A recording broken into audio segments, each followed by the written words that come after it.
શ્રી શાસ્ત્રી વિદ્યાલય સિથોલ ખાતે ખેલ મહાકુંભ 2025 અંતર્ગત તાલુકા કક્ષાની ચેસ સ્પર્ધા યોજાઈ।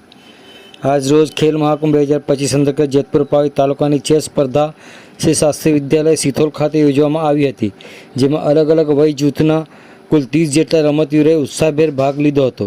ચેસ સ્પર્ધાની શરૂઆત શાળાના આચાર્ય સાહિલ શેખ દ્વારા કરવામાં આવી હતી। દરેક વય જૂથમાં 3 નંબરો આપવામાં આવ્યા હતા। આ પ્રસંગે તાલુકાના વિવિધ પ્રાથમિક તેમજ માધ્યમિક અને 40 વર્ષ વધુ વય જૂથના ખેલાડીઓએ પોતાના રમતનું કૌશલ્ય સુંદર રીતે રજૂ કર્યું હતું, જેને શાળાના બાળકો દ્વારા તાળીના ગડગડાટથી વધાવી લેવામાં આવ્યા હતા। પ્રાપ્ત વિગતો અનુસાર દરેક તાલુકામાંથી પ્રથમ અને દ્વિતીય નંબર મેળવનાર ખેલાડીઓ આગામી સમયમાં યોજાનાર જિલ્લા કક્ષાની સ્પર્ધામાં ભાગ લેશે।